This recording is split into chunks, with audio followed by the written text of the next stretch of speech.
বর্তমান পরিস্থিতিতে যেখানে চারপাশে মারামারি কাটাকাটি চলছে, ঠিক সে সময়টাতেই ফেসবুকে ভাইরাল হওয়া একটি ভিডিও দেখে যেন সবাই হতবাক হয়ে গেলেন। এক পথচারী মোটরসাইকেলে করে বাজারে এসেছেন, হঠাৎ করেই একটি হনুমান দৌড়ে এসে তার গায়ে উঠে বসে। আশেপাশে সবাই বিষয়টি দেখে হতবাক হয়ে গিয়েছেন। তবে অবাক করার মতো বিষয় হলো, হনুমানটি কাউকে কাছে যেতে দিচ্ছে না, বারবার জড়িয়ে ধরছে ওই মোটরসাইকেল আরোহীকে। তার চোখে মুখে আতঙ্ক নয়, বরং আশ্রয়ের খোঁজ, যেন সে এই মানুষটির মধ্যেই খুঁজে পেয়েছে নিরাপদ আশ্রয়, ভরসার একটি জায়গা।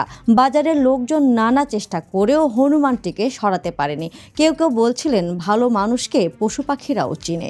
সামাজিক মাধ্যমে ছড়িয়ে পড়ে ভিডিওটি। কেউ বলছেন এটা ভালোবাসার নিঃশব্দ এক দৃশ্য। কেউ আবার লিখেছেন এক পশু কিভাবে অল্প সময়ে একজন মানুষকে আপন করে নিতে পারে, অথচ মানুষই আজ মানুষের সবচেয়ে বড় শত্রু হয়ে উঠেছে। এই ঘটনার মধ্য দিয়ে আরও একবার চোখে আঙুল দিয়ে দেখিয়ে দিল, ভালোবাসা ভাষা চায় না, ধর্ম চায় না, জাত চায় না, চায় কেবল একটি হৃদয়। মানুষ আর পশুর মধ্যেও গড়ে উঠতে পারে মমতার বন্ধন, যদি সেই মানুষটা সত্যিই হয় একজন ভালো মানুষ। সাতক্ষীরা থেকে হৃদয় ছুঁয়ে যাওয়া এই মুহূর্তটি আমাদের মনে করিয়ে দেয়, পৃথিবীতে আজও ভালোবাসার স্থান ফুরায় নেই। ফারজান ইলা, দ্য নিউজ। দেশে দেশে সবার সাথে, দ্য নিউজ।